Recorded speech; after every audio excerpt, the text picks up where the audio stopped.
My 5-year-old daughter was standing in the driveway holding her stuffed bear, while aftershock dust still hung in the air. My father looked at her, then looked at me, and said, "You can stay, but not her. There's no space." His wife's grandchildren had 3 rooms between them, including a game room. I didn't cry. I didn't argue. I just said, "Noted." 3 days later, my father opened his front door to a man in a suit holding a certified envelope, and his face lost every ounce of color. My name is Stella Prescott. I'm 34, an ER nurse, and a single mom. And this is the story of how I stopped begging my family for a place at their table and took back what was mine. If you're watching this, please subscribe and let me know where you're watching from. Now, let me take you back to a Tuesday in October, the day the ground shook, and everything I thought I knew about my family cracked wide open. There's a particular kind of tired that only ER nurses understand. It isn't just in your bones. It lives behind your eyes, in the space between your thoughts, in the way your hands still smell like nitrile gloves 2 showers later. That Tuesday morning, I came through the front door of our second-floor apartment on Maple Ridge Avenue at 7:15 a.m., 12 hours of chest compressions and IV lines still buzzing in my fingers, and the first thing I saw was Lily. She was sitting at the kitchen table in her unicorn pajamas, bare feet dangling off the chair, a blue crayon in her fist. Biscuit, her stuffed bear, loved bald along one ear, sat propped beside her cereal bowl like a tiny breakfast companion. She didn't look up right away. She was drawing. "Mama, look." She held up the paper. A rectangle with a triangle roof, 2 crooked windows, and a red door we didn't actually have. Above the roofline, she'd drawn 2 hearts, just floating there, like they were keeping the house from blowing away. "That's our house, Mama." I taped it to the fridge next to last week's butterfly. That fridge door was the only gallery that mattered. I made her a sandwich. Peanut butter, crust cut off, sliced into a butterfly shape because I'd done it once when she was 3, and now it was law. My eyes were closing on their own. But I sat with her, and we talked about the butterfly, and I plugged in the little star-shaped nightlight she couldn't sleep without, even during daytime naps. On the shelf by the hallway closet, there was a cardboard box with Mom's things written in my own handwriting from years ago. My mother's belongings, what little I'd kept. I hadn't opened it fully in years. I wish I had sooner. Let me tell you about Thanksgiving. Last November, my father Gerald invited me and Lily to his house for the holiday. "Family's family," he said on the phone, in the voice he uses when he wants to sound warm but doesn't quite get there. I bought a new dress for Lily, sunflower yellow, her favorite. I made a sweet potato casserole from scratch at 2 in the morning between shifts. When we arrived, the dining room table was set for 8. China plates, cloth napkins, the works. My stepmother Diane had outdone herself. Candles, a centerpiece with dried eucalyptus, place cards written in her careful cursive. Lily's name wasn't on any of them.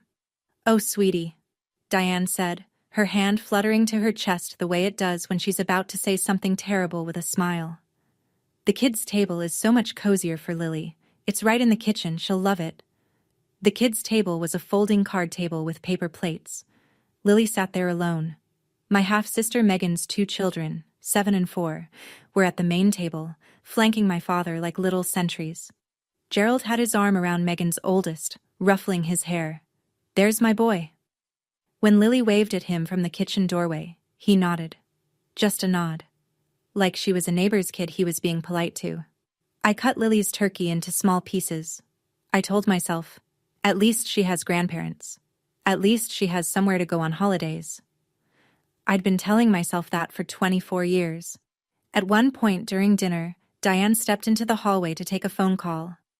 I heard 2 words before she lowered her voice. Birchwood House. I didn't know what that meant. Not then. I should explain something about the math in my father's house. It's a particular kind of arithmetic where one daughter's needs always round up and the others always round down. Megan, my half-sister, 29, Diane's biological daughter, got a car at 19. A used Honda, nothing extravagant, but Gerald drove it to the house with a bow on the hood. When I turned 19, I was already working nights at a nursing home to pay for community college. No car, no beau. When I asked once, just once, Gerald said, "Megan needs help. You're independent. You should be proud." I filed that sentence away. I filed a lot of sentences away. Megan's daycare? Gerald paid. My student loans? Mine. Megan's rent when she moved back in with 2 kids? 0, because she never left. My rent? 38% of a paycheck that was already stretched across diapers, formula, and a second-floor apartment with a radiator that banged like a fist all winter. Every time I noticed the gap, I'd hear Diane's voice in my head. "You're so sensitive, Stella." Or Gerald's. "Don't start." After enough years, I stopped starting, I stopped noticing, or I told myself I did. But Lily noticed things I tried not to. One Sunday, she came home from Gerald's house and showed me a drawing she'd made. Our family. She'd drawn 6 people. Me, her, Gerald, Diane, Megan, and Megan's kids. In the picture, everyone was holding hands in a line. Except Lily. She'd drawn herself standing a little to the side, holding Biscuit. "Mama, how come I'm always the extra one?" She was 4 when she said that. I didn't know then that my independence wasn't something I'd chosen. It was something they'd stolen from me. Literally. The earthquake hit at 2:47 on a Tuesday afternoon. I had just picked Lily up from preschool. We were in the apartment. She was on the living room rug showing Biscuit a picture book when the floor moved. Not shook. Moved. Like something massive had turned over beneath us. The bookshelf went first. It swayed once and then tipped forward, spilling paperbacks and picture frames across the carpet. Lily screamed. I grabbed her and pulled us both under the kitchen table, my body over hers, my hand pressing her head against my chest. I could feel her heart hammering through her shirt, fast, small, like a bird trapped in a paper bag. The shaking lasted 11 seconds. It felt like a year. Then the aftershock, 15 minutes later. Shorter, but enough to crack the load-bearing wall in the hallway from floor to ceiling. A chunk of ceiling plaster came down in the bathroom. Dust hung in the air like fog. The building groaned. By evening, the landlord arrived with a city inspector. Red tag. The building was structurally compromised, pending full inspection. Everyone out by tomorrow morning. I stood in the parking lot with Lily on my hip, watching our neighbors carry boxes to their cars. I called my renter's insurance from the hood of my Corolla. Coverage for damaged belongings? Yes. Temporary housing assistance? No. Not under my policy. The nearest motel was $89 a night. I had $1,100 in checking. That was rent money. That was all of it. Lily was quiet. She had Biscuit in a death grip, and her eyes were glassy, and she kept looking back at the building like she was waiting for it to fall. There was one number I hadn't dialed in months, my father's. I sat in my car in the parking lot and made the call. Gerald picked up on the 4th ring. I could hear a television in the background. Some game show, audience applause, Diane laughing at something. Normal evening sounds in a house with 4 bedrooms and a game room and no structural cracks running down the walls. "Dad, we had an earthquake. Our building's been red tagged. Lily and I need a place to stay for a couple of weeks until I figure something out." Silence. Then, "Hold on." I heard him set the phone down. Muffled voices. Diane's voice. Low, quick, sharp. I couldn't make out the words, but I knew the tone. I'd been hearing that tone for 24 years. It was the tone that preceded every no I'd ever received in that house, always wrapped in something reasonable. Gerald came back on. He cleared his throat.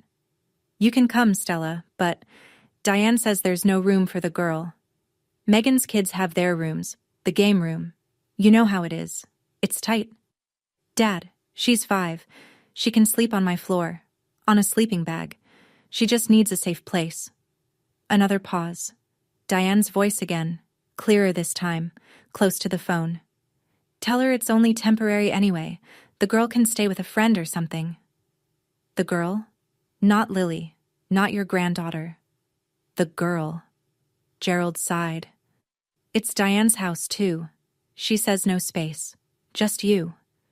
We can figure something out for the child. I looked in the rearview mirror. Lily was in her car seat, biscuit pulled tight to her chin, watching the red-tagged building through the window, dust still in her hair. Noted, I said, and I hung up. I drove. I didn't know where yet. I just needed the car to move, needed the road to unspool in front of me so I wouldn't have to sit still with what had just happened. The streetlights were coming on. Caldwell looked the same as it always did at 6:30 in the evening. People walking dogs, sprinklers running on lawns, the taco truck parked outside the hardware store. The world hadn't ended. It just felt like it. Lily was quiet for 6 blocks. Then, "Mama, are we going to Grandpa's house?" My hands tightened on the wheel. "No, baby, we're going to Auntie Rachel's." "Oh." A pause, then smaller. "Is it because Grandpa doesn't have room for me?" I almost hit the curb. Am I too big? I pulled over. I put the car in park on a residential street I didn't recognize, under a sycamore tree that was dropping leaves onto the windshield, and I turned around in my seat. Lily wasn't crying. Her eyes were wide and serious, and she was looking down at Biscuit like she was asking him the same question. I reached back and took her hand. It was so small. It was always so small.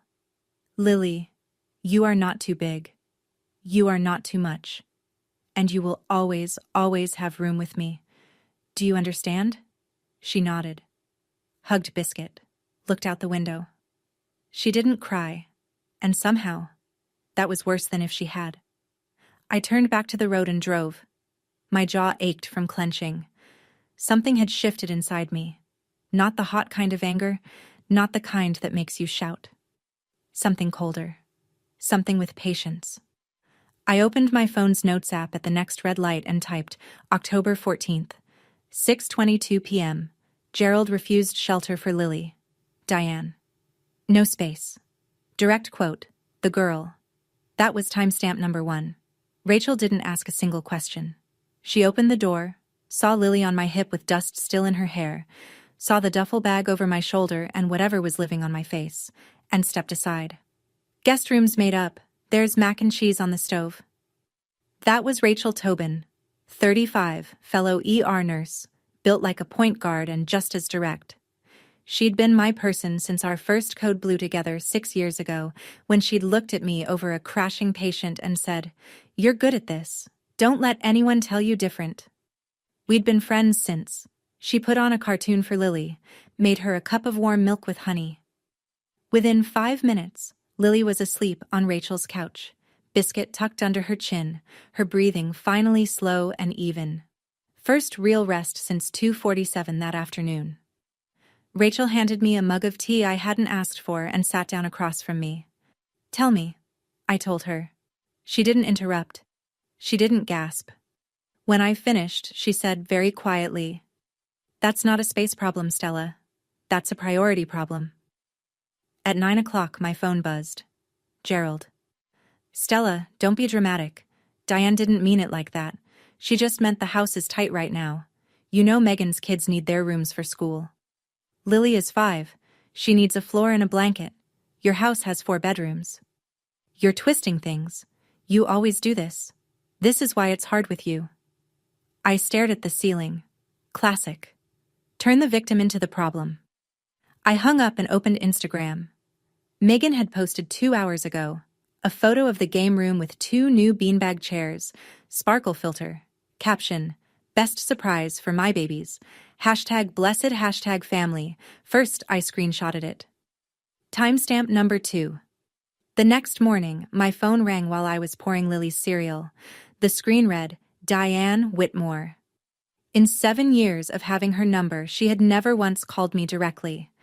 Every communication went through Gerald, a system she'd designed, I realized much later, so there'd never be a record of her own words. Until now. "Stella, sweetie, hi." Warm, musical. The voice she uses at school functions and church picnics. "I am just so sorry about the earthquake. I've been thinking about you all night." "Thank you, Diane. Listen, I talked to your father and we really do want to help. You are welcome here, of course you are. But I think it would be better for everyone if Lily stayed with your friend for a bit. Just until things settle. Megan's youngest just started sleeping through the night, and you know how it is. Another child in the house. The disruption. Lily isn't disruption. She's 5, and she's quiet. Oh, sweetie, I don't mean it like that. She's just a lot, you know, active. And honestly, she lowered her voice, as if sharing a confidence. If you'd had a husband, this wouldn't even be an issue, would it? The kitchen faucet dripped twice. I watched a bead of water fall. I didn't take the bait. Not the husband comment, not the tone, not the sweetie. I let 5 seconds of silence sit there. I understand your position, Diane, clearly. Oh, good, sweetie, I'm so glad we can. I said I understand it. I didn't say I accept it. Don't call me about this again. I hung up. Then I wrote down every word in my notes app while it was fresh. Timestamp number 3. And there was something Diane had said. A small thing. Maybe nothing. Besides, this house was supposed to be for our family anyway. This house. Supposed to be. Our family. Anyway. I didn't know what it meant. But I underlined it. That night, after Lily was asleep, I lay on Rachel's guest bed and let the memories come. Not the soft focus kind, the accounting kind. My 16th birthday, Megan, then 11, had gotten a full party the year before. Catered, 30 kids, a DJ in the garage. For my 16, Gerald handed me a card with a $20 bill and said, "We forgot to plan something. Sorry, kid." Diane was in Cancun with her sister that week. Nobody forgot. I just wasn't worth remembering. My nursing school graduation, 4 years of night shifts and study sessions in hospital break rooms, and I walked across that stage alone. Gerald said he couldn't make it. Megan had a dance recital. A recital. For an 11-year-old. He chose a pirouette over a diploma. The day Lily was born. Gerald showed up at the hospital 20 minutes after delivery. He stood in the doorway. Didn't hold her. Didn't sit down. "You should have waited until you were married," he said. Then he left. Diane didn't come at all.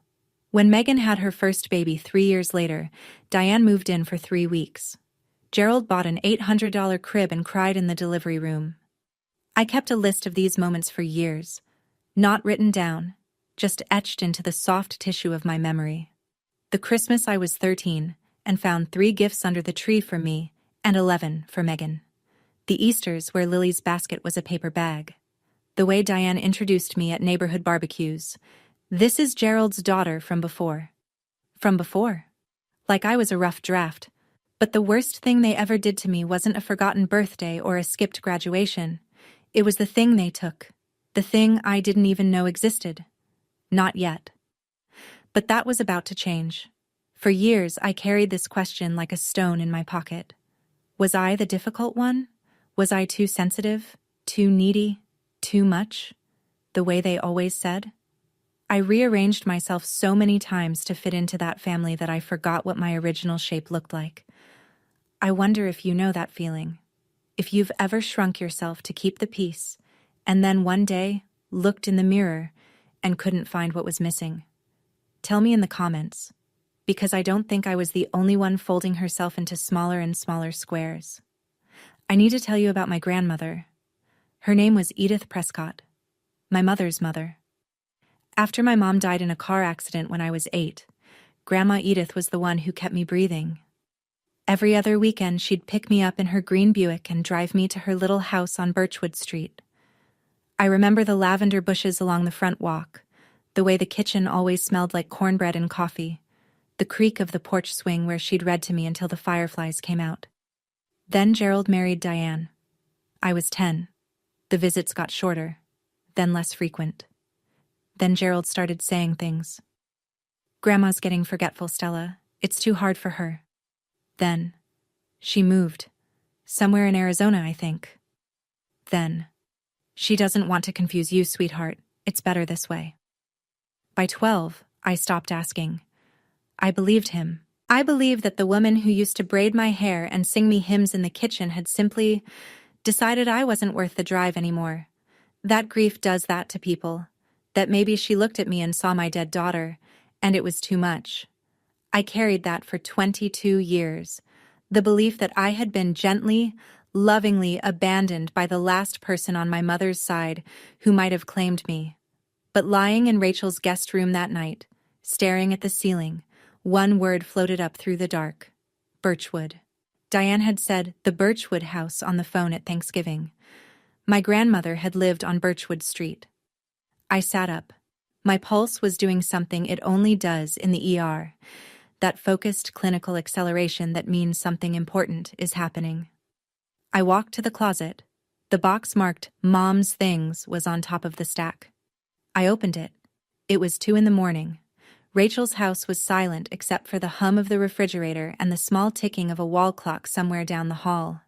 I sat cross-legged on the guest room floor and lifted the flaps of the box I'd carried through 4 apartments and never fully unpacked. My mother's reading glasses, tortoiseshell, one arm bent, a scarf that still smelled faintly like her, or maybe I just needed it to. 3 birthday cards she'd written me before she died, tucked in a rubber band. A small gold locket with a photo of us, me at 5, her at 31, the same age I was when I had Lily. At the bottom, underneath a folded quilt, there was a large manila envelope. It was yellowed at the edges, postmarked 2003, and the return address read, Edith Prescott, 412 Birchwood Street, Caldwell, California, 93711. My hands were shaking when I opened it.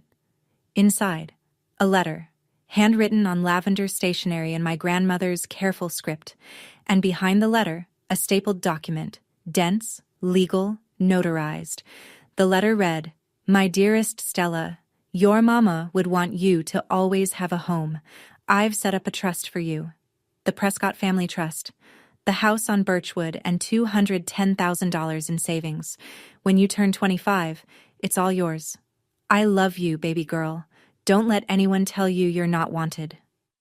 Grandma Edith. The document was a copy of the trust deed, dated 2004. The Prescott Family Trust. Sole beneficiary, Stella Marie Prescott. Trustee, Gerald A. Whitmore. I turned 25 in 2016. That was 9 years ago. Nobody told me. Not once. Not ever. A trust. A house. $210,000. And my father, the man who said there was no room for Lily, was the one holding the keys. I didn't sleep. I sat on that guest room floor with the trust deed spread across my lap and opened my phone. First search, 412 Birchwood Street, Caldwell, California. The county assessor's office had the records online. Property, single-family residence, 1,420 square feet, built 1967. Current ownership status, sold, April 2019. Transferee, Gerald A. Whitmore and Diane K. Whitmore. Transfer type, quitclaim deed. Sale price recorded, $0. $0. A free transfer from the Prescott Family Trust to my father and his wife, on a house that was supposed to be mine. Second search, Edith Prescott, Caldwell, California. Results, Sunridge Senior Community, Tucson, Arizona. Resident profile, Activities Committee member, age, 82. I stared at the screen until the letters blurred. She was alive. She was in Tucson. She was on an activities committee. She hadn't disappeared. She hadn't forgotten me. She hadn't chosen to stop caring. She'd been cut off. The same way you cut a phone line, deliberately at the source, so the person on the other end thinks nobody's calling. I went back to the property records. The trail was simple once you knew where to look. In 2019, Gerald transferred 412 Birchwood from the trust to himself and Diane, using a quitclaim deed that apparently bore my signature. That same spring, they sold their old house across town. Used the Birchwood equity and the trust funds as a down payment on their current home. The 4-bedroom with the game room and the beanbag chairs, and absolutely no space for a 5-year-old girl with a stuffed bear. My father had stolen my inheritance, sold my grandmother's house, and used the money to build a home where my daughter wasn't welcome. I closed the laptop. My hands were steady now. steady as they've ever been, and I was done being sensitive. I waited until 7 in the morning, Arizona time, to call. I didn't want to scare an 82-year-old woman. I also didn't trust my voice yet, so I paced Rachel's backyard in the gray morning light, rehearsing what to say, until I realized there was no way to rehearse something like this. Sunridge Senior Community's front desk patched me through. 3 rings. Then a voice, thin but clear, with the same slight rasp I remembered from childhood bedtime stories. Hello? Grandma, it's Stella. Silence. 1 second, 2, 3. I heard a sharp intake of breath. Stella, is that baby girl? And I broke.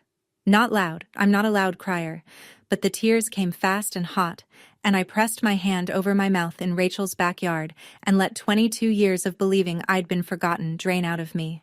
She was crying too. I could hear it in the way her words caught. I've been writing to you every Christmas for 22 years, she said. Every single one came back. Your father told me you didn't want contact. He said you'd moved on. He said it would only confuse Lily to have... He told me the same thing about you. Another silence. This one heavier. I told her what I'd found. The trust deed, the property transfer, the $0 quitclaim. I heard her breathing change, sharpen. I never authorized any sale or withdrawal, Stella. Never. That trust was for you. Only you. Grandma, I think he forged my signature. A long pause. When she spoke again, her voice wasn't thin anymore. It was steel. Then we're going to get it back. Every cent. Every brick. She told me she still had copies of everything, including 22 return-to-sender envelopes. Every Christmas letter she'd mailed me, sent back in Gerald's handwriting. Call a lawyer, baby girl. Today. I'll tell you exactly which documents to ask for. Rachel knew a guy. Actually, Rachel knew a guy who knew a guy. Her cousin's divorce attorney, who referred us to Nathan Okafor, a trust and estate litigation lawyer with an office on Caldwell Boulevard and 15 years of experience peeling apart exactly this kind of mess. I called him that afternoon. He had an opening the next morning. His office smelled like printer toner and black coffee. He was tall, mid-40s, with reading glasses he kept pushing up his nose, and a calm that reminded me of the best surgeons I'd worked with, the ones who never raise their voice because they don't need to. I laid everything on his desk. The trust deed, my grandmother's letter, the property records printout, the quitclaim transfer. He read each document once, then again, then removed his glasses and looked at me. Ms. Prescott, as trustee, your father had a fiduciary duty to manage this trust solely in your interest. Selling the property and distributing the funds without your knowledge or consent is a breach of that duty. And if your signature on these documents is forged? He tapped the quitclaim deed. That's felony forgery under California Penal Code 470. He outlined the steps. First, a beneficiary request letter. Certified mail. Return receipt. To Pacific Western Trust Company demanding all distribution records, withdrawal authorizations, and associated signatures. The bank had 30 days to respond. Second, once we had the documents, a forensic document examiner would compare the signatures. He already had someone. Dr. Laura Sims, court qualified, frequently used by the DA's office. If the signatures don't match, Nathan said, we file a petition in probate court and refer the forgery to the district attorney. This isn't just a civil matter, Ms. Prescott. This is potentially criminal. Then he said the thing that stopped me cold. One more thing. If those trust funds were used as a down payment on your father's current home, that house is traceable proceeds, meaning the house they told your daughter there was no room in may not even legally be theirs. You know what I kept thinking, sitting in that leather chair with the trust deed in my lap? That every time Gerald said, "You're independent, you should be proud," he wasn't complimenting me. He was covering his tracks. Every time Diane said, "You're so sensitive," she was making sure I'd never look too closely. They turned my own self-doubt into a lock on a door I didn't know existed. Have you ever realized that the thing people criticized you for was actually protecting them? Not you? I think about that a lot now. Nathan mailed the beneficiary request that same afternoon. Certified. Return receipt requested. Tracking number logged. The letter went to Pacific Western Trust Company's Legal Compliance Department, demanding every document associated with the Prescott Family Trust, distribution authorizations, withdrawal receipts, notarized signatures, correspondence. 30 days to respond? 30 days. In the ER, 30 minutes can mean the difference between a save and a code. 30 days felt like a geological age, but Nathan was clear. Don't tip them off. Don't confront your father. Don't mention the trust, Birchwood, or your grandmother. If he suspects you're building a case, he'll destroy what he can. So I played the part. The hardest role I've ever held. And I've held a mother's hand while telling her that her son didn't make it. Gerald called twice that week. Casual, checking in, asking if I'd figured things out with housing. His voice was so normal it made my skin crawl. Normal the way a bandage looks clean when the wound underneath is septic. Working on it, I said. That was all I gave him. On Thursday, he called again. You're not still upset about the room thing, are you? Diane feels terrible. He said this the way you'd report weather. Light rain. Diane feels terrible. Might clear up by the weekend. I'm fine, Dad. Good. That's my girl. I hung up and swallowed something hot and sour at the back of my throat. That evening, Lily was at Rachel's kitchen table again, drawing. She held up the new picture. A house. Bigger this time, with 3 windows and a garden and a red door. She'd written 2 words at the top in wobbly kindergarten letters. Our house. This is where we're gonna live, Mama, I decided. I stuck it to the fridge next to the others. Then I went to the bathroom, shut the door, and pressed my forehead against the cool tile until my breathing evened out. 27 days to go. The documents arrived on a Tuesday. Nathan called at 10:14 a.m. Come to my office. Bring nothing. Touch nothing when you get here. I'll show you everything. 40 minutes later, I was sitting across from his desk, and he was laying out 3 documents side by side like a surgeon displaying x-rays. The first, Trust Distribution Authorization, dated March 14, 2019. A request to Pacific Western Trust Company to release $210,000 from the Prescott Family Trust to Gerald A. Whitmore. At the bottom, a signature, Stella M. Prescott. The second, Quitclaim Deed, dated April 2, 2019. Transfer of property at 412 Birchwood Street from the Prescott Family Trust to Gerald A. Whitmore and Diane K. Whitmore. Another signature, Stella M. Prescott. I leaned in close. The handwriting was careful. Someone had practiced, but the S was wrong. I've signed my name 10,000 times on patient charts, on medication orders, on insurance forms. My S starts with a sharp downstroke. This one curved. And my P in Prescott has a closed loop at the top. A habit from my mother's handwriting that I copied as a child. This P was open. It wasn't my signature. It wasn't close. Nathan slid a 3rd page across the desk. Dr. Laura Sims, Forensic Document Examiner, her preliminary analysis. I read the key line. Based on comparison with known exemplars, the questioned signatures exhibit significant divergence in letter formation, pen pressure, and baseline alignment. Preliminary conclusion: high probability the questioned signatures were not produced by the stated signatory. Final report in 10 days, Nathan said. But, Ms. Prescott, it's confirmed. He pointed to the notary stamp on the quitclaim deed. The name printed beneath it, Janet L. Fry. He'd already looked her up. Janet Fry was a friend of Diane's. They'd worked together at the school district for years. A notarized document signed by someone who wasn't there, stamped by the stepmother's friend. This wasn't carelessness. This was planned. 2 days after the documents arrived, Gerald invited me to dinner. Just me. No drama, no big deal. Diane's making pot roast. We just want to see you. Nathan said, Go. Observe. Say nothing of substance. California is a 2-party consent state, so no recording, but write down everything the moment you leave. I went. The house smelled like rosemary and onions. Diane greeted me at the door with a hug that lasted exactly 1 second too long, the kind designed to be witnessed. Megan was on the couch with her kids, who were running laps between the living room and the game room.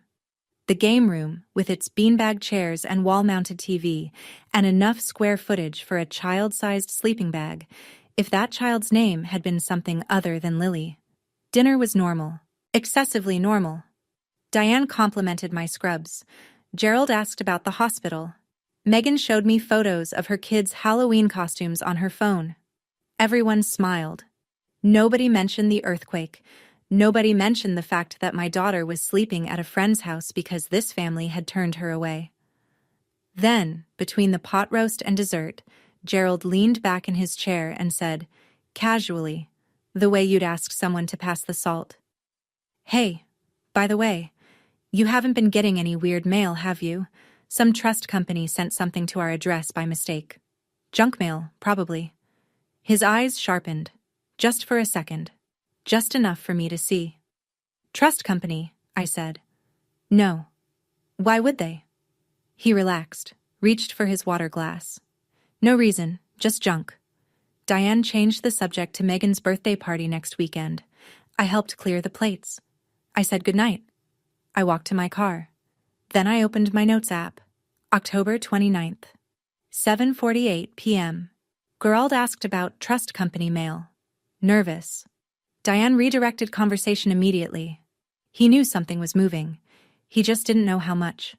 The smear campaign started on a Wednesday. I woke up to 11 text messages from relatives I hadn't spoken to in months. Aunt Carol, Gerald's sister. "Stella, I'm hearing some troubling things. Your father is heartbroken." Uncle Roy. "Family shouldn't sue family. Whatever this is, you need to drop it."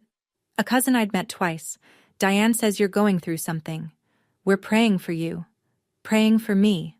That's the phrase people use when they've decided you're the problem and they want you to know it without getting their hands dirty. I scrolled through the group chat Gerald's family used for holidays and birthdays.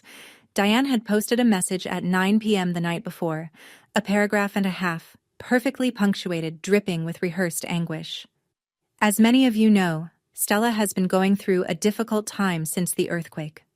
Unfortunately, she is now making false accusations against Gerald and me regarding family finances. We are devastated.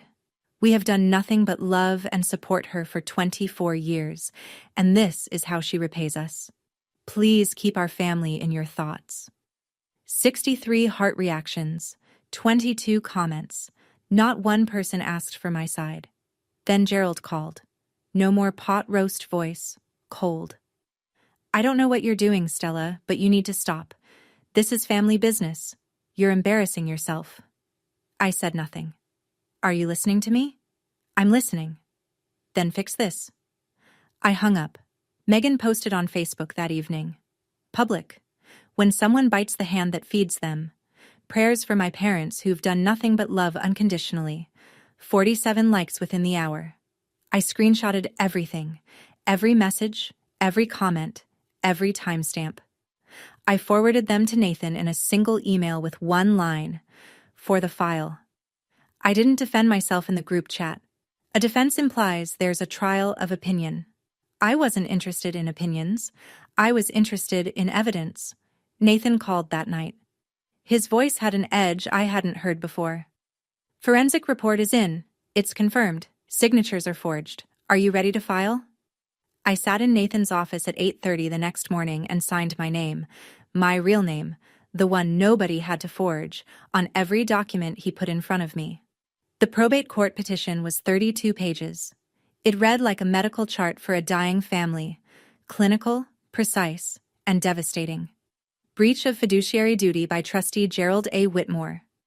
Fraudulent transfer of trust real property at 412 Birchwood Street.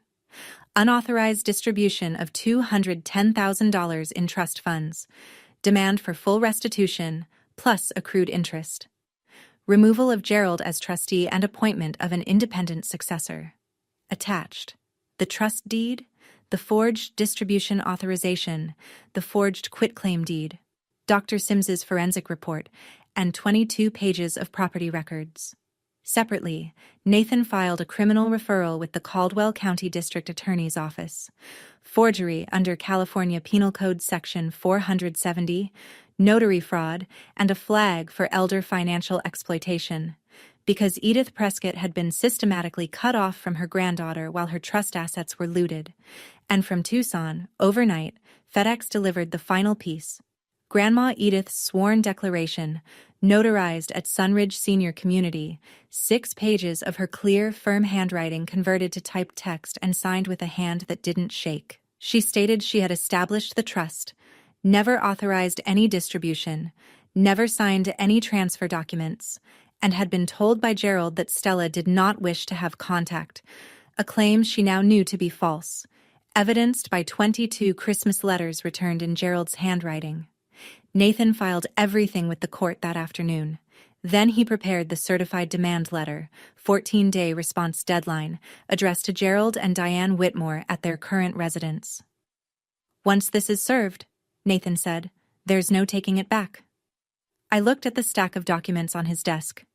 9 years of theft, 22 years of lies. One 5-year-old girl told there was no room for her. I wasn't the one who started this. I'm just the one finishing it. The certified demand letter was delivered on a Monday at 11:47 a.m. I know the exact time because USPS tracking updated on my phone while I was starting an IV on a 60-year-old man with chest pains. I glanced at the notification. Delivered. Signed by G. Whitmore, and went back to my patient.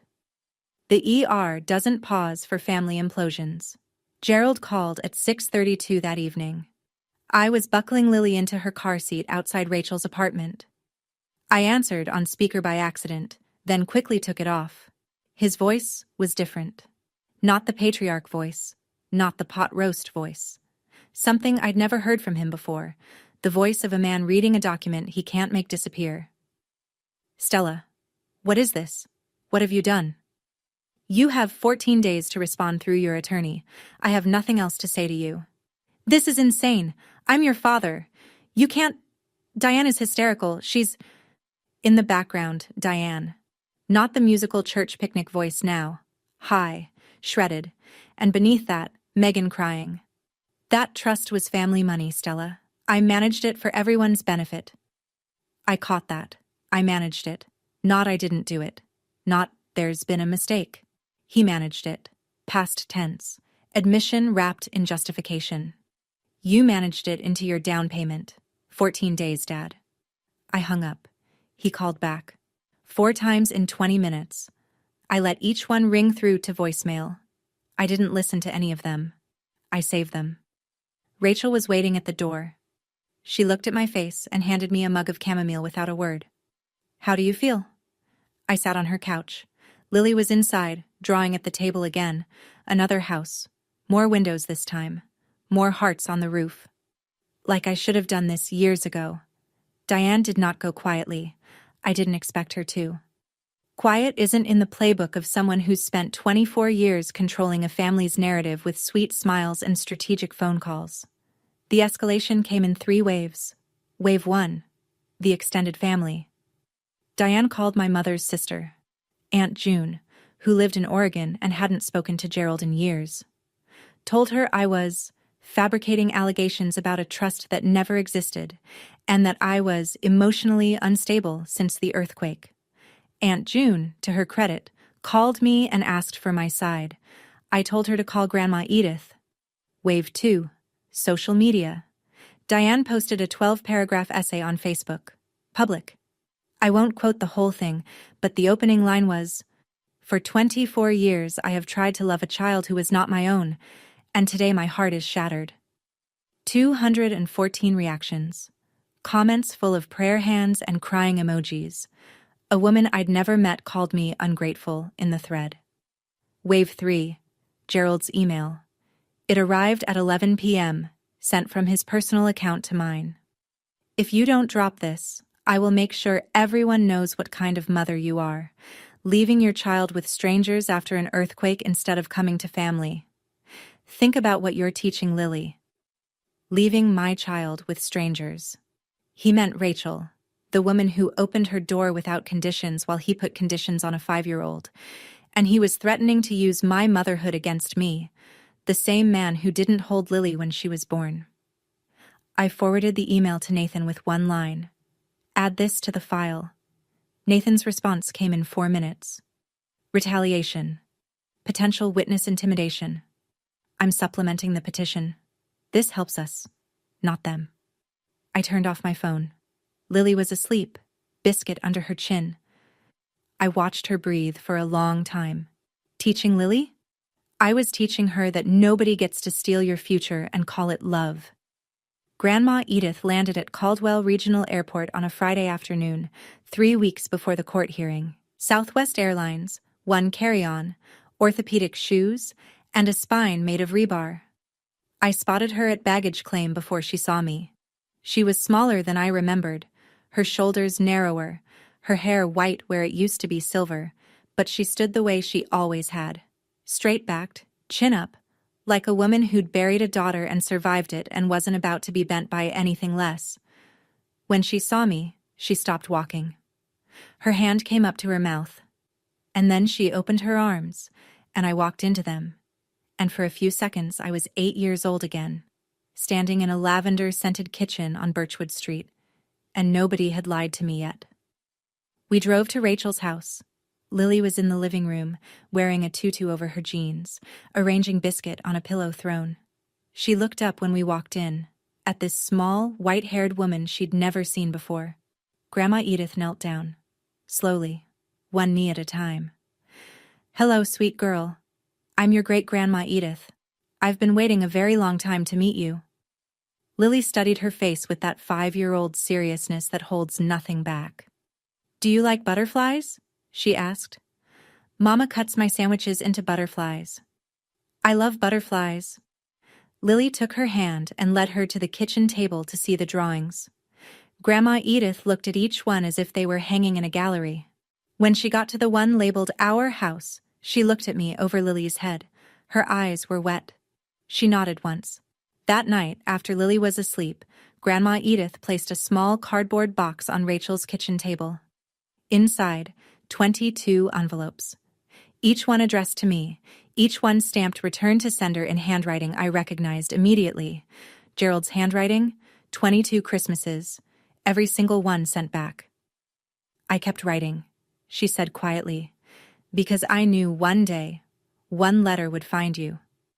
22 letters. 22 Christmases. She never stopped.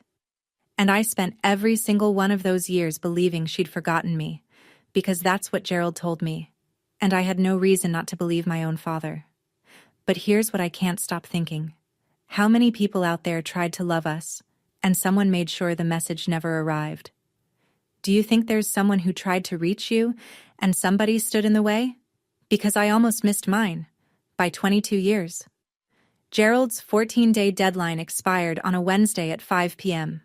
On day 10, his attorney, a man named Dennis Pratchett, who appeared to handle mostly traffic citations and small claims disputes, had sent a 2-page letter to Nathan requesting a 30-day extension and stating, in language that even I could tell was weak, that trust distributions were authorized by implied family consent and conducted in the best interest of all parties. No documentation attached, no signed authorization from me, no explanation of why implied family consent overrides a beneficiary's legal rights. Just words, and not enough of them. Nathan's assessment was 3 sentences. The response lacks any substantive defense. There's no evidence of authorization. They're stalling because they don't have a case. Day 14 came and went, with no settlement offer, no real counter-argument, no acknowledgement of the forged signatures, nothing. Nathan filed a motion for an expedited hearing, citing the forensic evidence, the sworn declaration, and the pattern of retaliation. The probate court granted it. Hearing date: 3 weeks out, a Tuesday in November. On day 15, Gerald called me one last time. His voice had changed again. Gone was the threat from the email. Gone was the patriarch bark. What was left sounded hollowed out.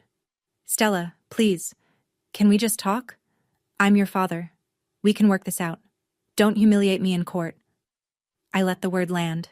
Humiliate. As if humiliation was something being done to him, and not something he'd done to a 5-year-old standing in a driveway with a stuffed bear. You had 14 days to work this out, Dad.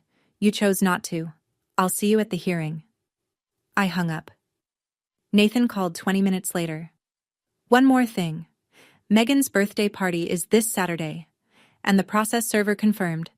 The hearing summons needs to be personally served on Gerald, at his residence, by a sheriff's deputy.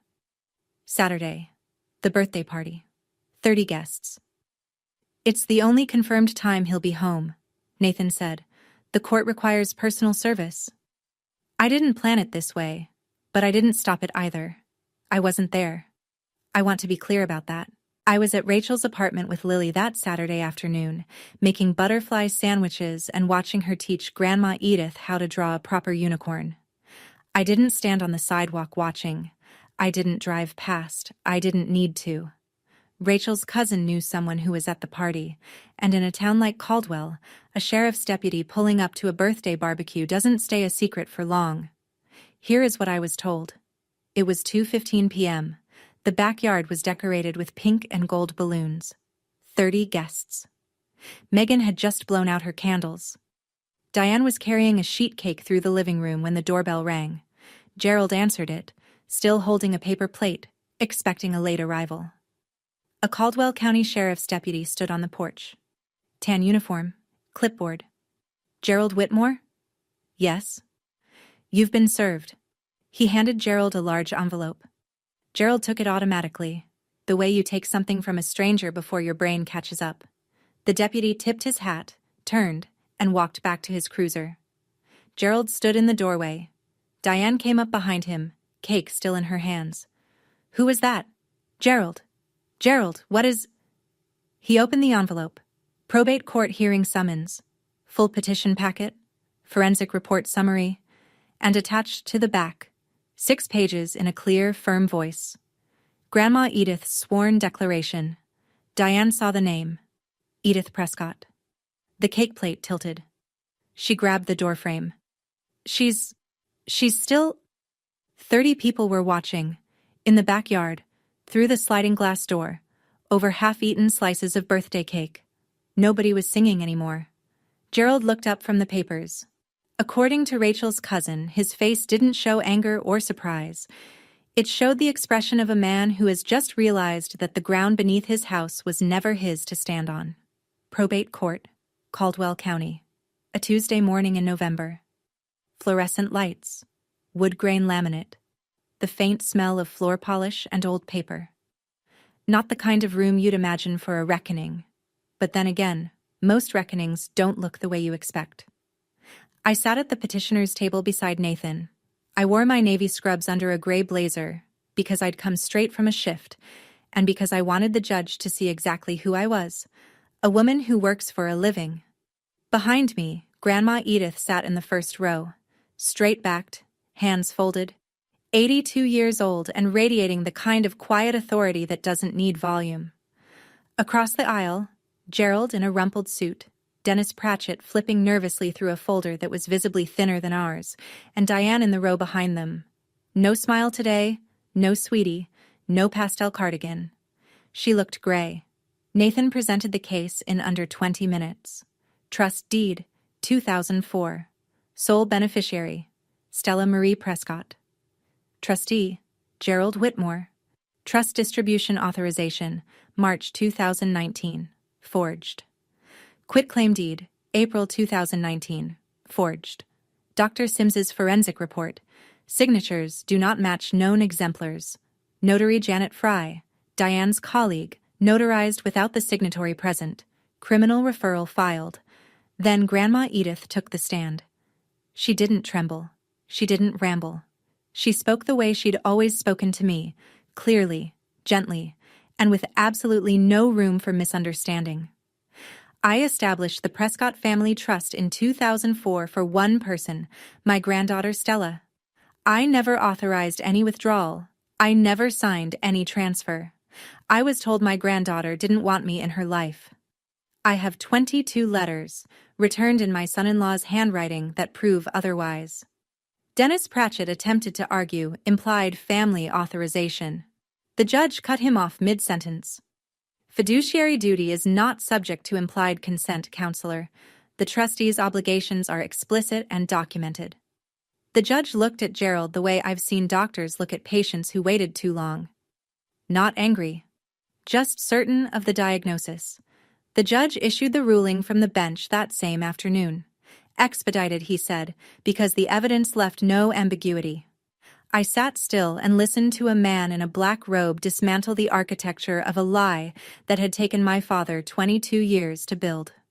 First, Gerald A. Whitmore was immediately removed as trustee of the Prescott Family Trust. The court appointed an independent fiduciary, a licensed professional trustee with no connection to either party. Second, restitution. Gerald and Diane Whitmore were ordered to repay $210,000 in misappropriated trust principal, plus $38,000 in accrued interest, for a total of $248,000. Payment due within 90 days. Failure to comply would result in a court-ordered lien on their real property, meaning their house. Third, the 2019 quitclaim deed transferring 412 Birchwood Street was declared void. Since the property had already been sold and the proceeds used as a down payment on the Whitmore's current residence, equity tracing applied. In plain terms, if they couldn't produce $248,000 in 90 days, they'd have to sell the house or face forced sale through the lien. Fourth, the criminal referral to the district attorney was sustained. Gerald faced felony forgery charges under California Penal Code 470. Janet Fry, the notary, had already been summoned separately.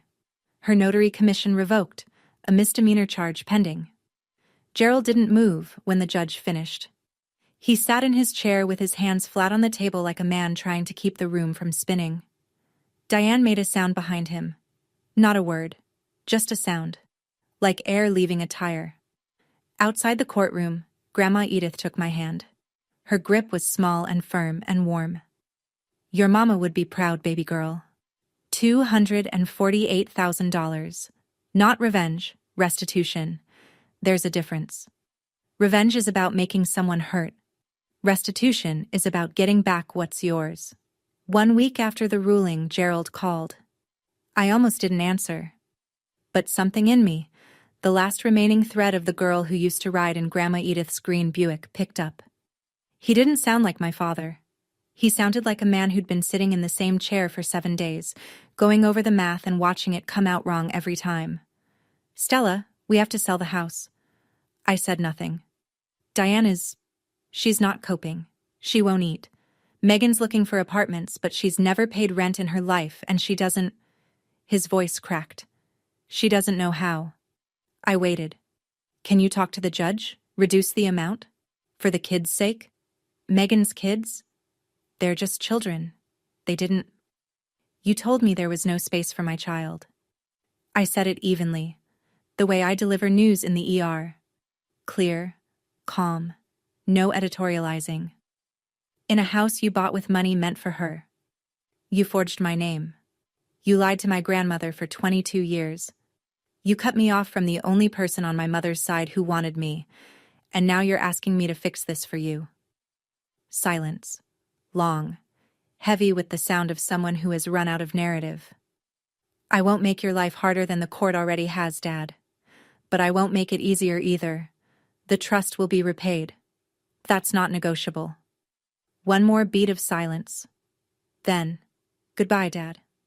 I set the phone on the kitchen counter. I didn't slam it. I didn't cry. I just set it down the way you set down something you've been carrying too long and finally realize you're allowed to put down.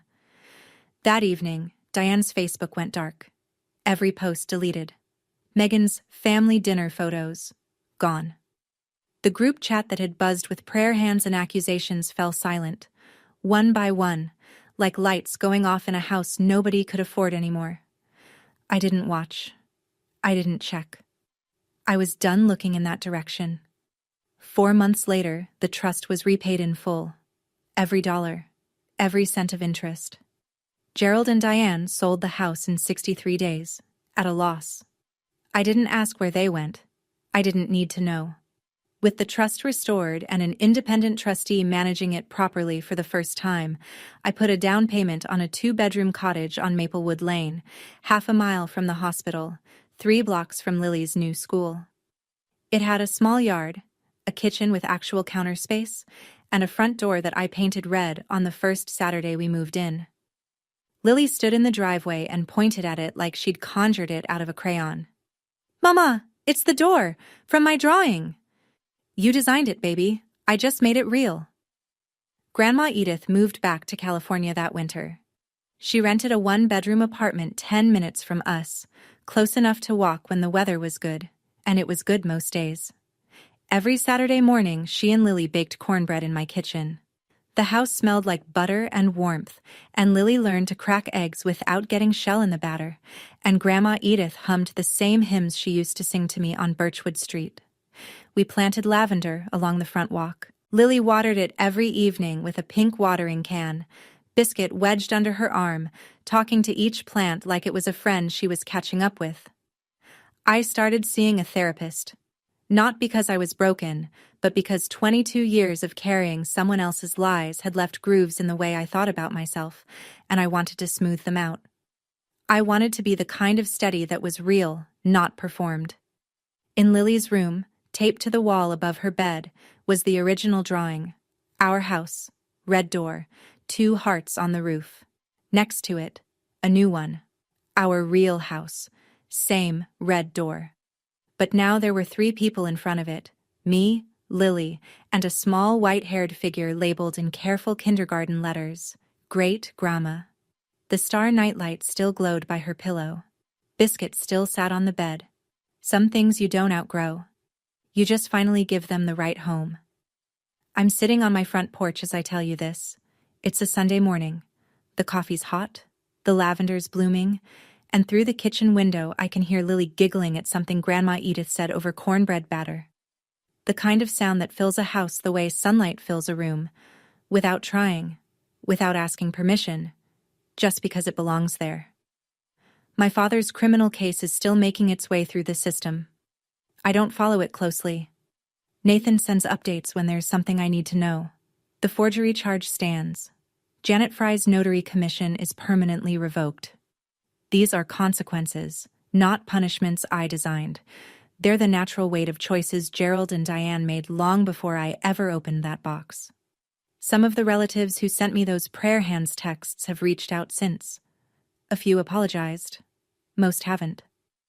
I'm okay with that. I didn't do this for their approval. I did it because my daughter asked me if she was too big, and the answer to that question couldn't stay inside a notes app forever. Gerald hasn't called again. Neither has Diane. Neither has Megan. The silence where their voices used to be doesn't feel empty. It feels like a room that's been cleared of furniture that was never mine, and now there's space to breathe.